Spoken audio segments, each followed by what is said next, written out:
I want to tell you a story about the biggest lie I've ever believed. I had a friend, we traveled in semi-similar circles. He was 5 or 6 years older than me, so far enough ahead for me to, feel like the younger brother, but not so far out of my realm of peerdom, let's say. And he was so successful. He was a C-level executive at this massive company. He had this big corner office in this ivory tower building, and he always wore a suit, and he had a secretary, and just all these things that felt so unbelievably out of reach for me at the time. And I was 19 or 20 years old, so he's like 26 or 27. I just really looked up to him, and I wanted to be like him. And he was smart, he was funny, he was articulate, he was good looking. He was married to this beautiful woman. I think they just had a baby. Like, he just had this life that I looked at as quintessentially perfect. And there was this time where he invited me to his office for lunch, and I was so flattered. I was like, oh my goodness, we'll call him Tim.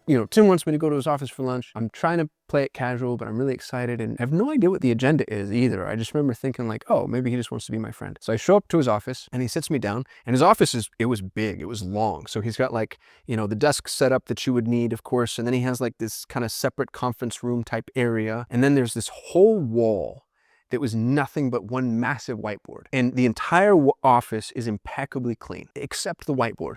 And the whiteboard was this beautiful array of chaos. And it was different colors and shapes and things. And you could see the way this human being thought. And it was amazing. It was like overwhelmingly just interesting to look at.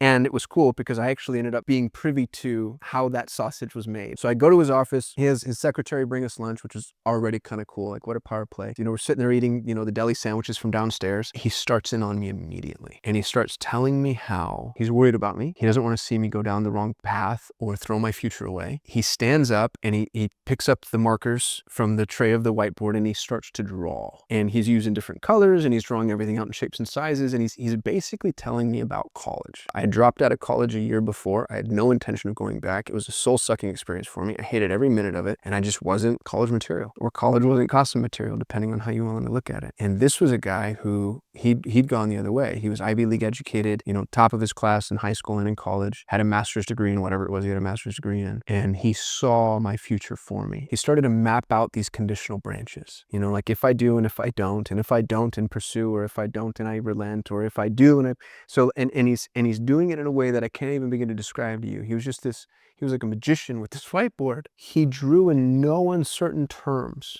I couldn't even begin to contend with his logic. Like, he was incalculably correct along every level of analysis. He was right.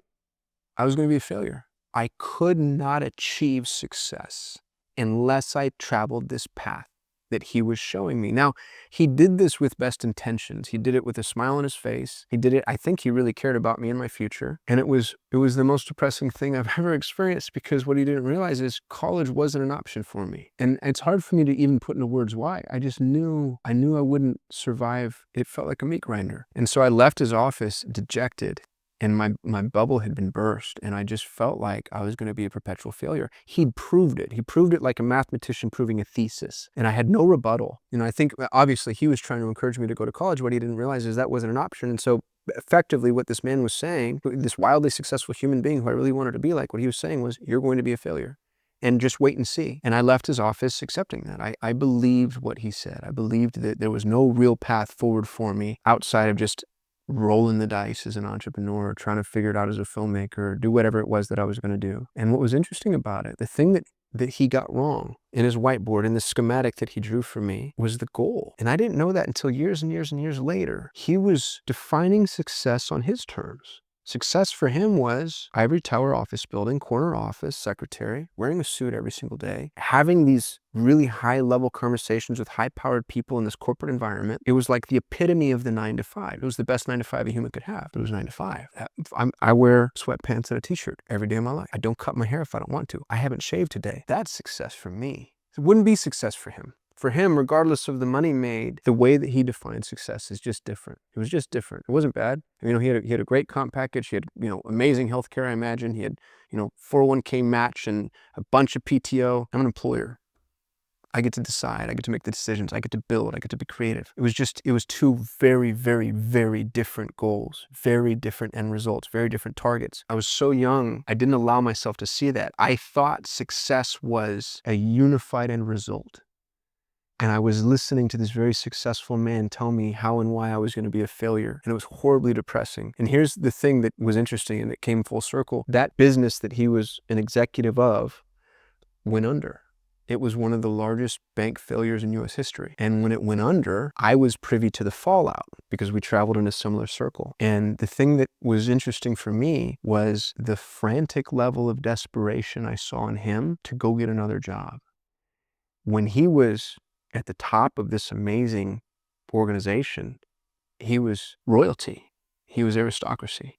And when the organization fell, he was like a Ronin, a disgraced samurai. And the fear was palpable because he had this huge house with this great big mortgage and this beautiful wife. And by then, 2 little kids and private schools and this really expensive life that was leveraged against this high-income job, but not real freedom. It was such an eye-opener for me. And I don't relish that moment. I hope it's not coming across as like I had my I told you so moment, because he was a kind person who's trying to do right by me. But I am grateful that I saw it because I got to see the other side. I don't answer to anybody. If I don't want a mortgage, I don't have to have one. I can just pay my house off because I have liquid. He had leverage. I don't have to go to work tomorrow if I don't want to. And again, my life wouldn't be success for him, but his life wouldn't be success for me either. So when you're listening to people, me included, by the way, because all of us do, especially early stage entrepreneurs, young entrepreneurs, when you're trying to figure out how to crack the code, what to do, how to move forward, the people you listen to, remember that they're offering you the approach based off of their values, their goals. It's their terms. Well,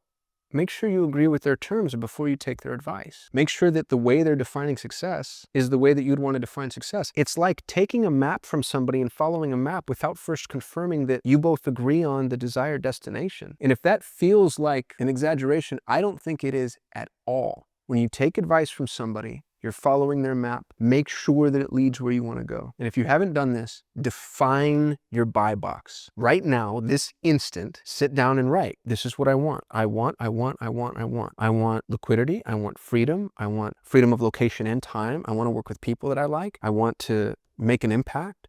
I want to help people in this industry. I want to be an expert. I want to be able to learn. I want to be able to grow. I want to be able to make decisions. What is it you want? As important, maybe more important, I don't want.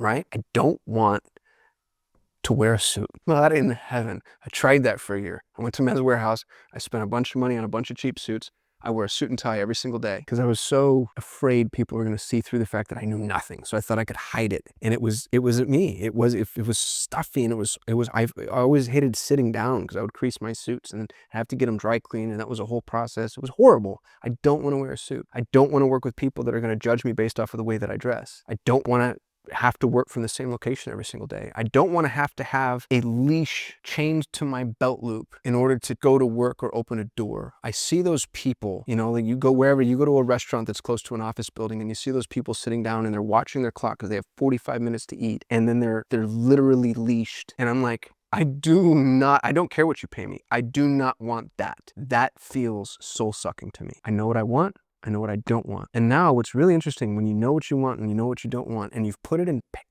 write it down, put it on paper, make it real. Every decision you make becomes easier. It becomes easier to know what's yes, what's no. And then when you're talking to your version of Tim, you could just begin with the end in mind. It's like, well, hold on now. What is it we're talking about? Because yeah, if I want to be a C-level executive at this great big bank, sure, I need to do all these things. I don't want that. Here's what I want. And now let's have a conversation about how I get there. So I hope this is helpful. If you haven't done it yet, define your buy box. What do you want? What don't you want? I'm rooting for you. I'll see you in the next video.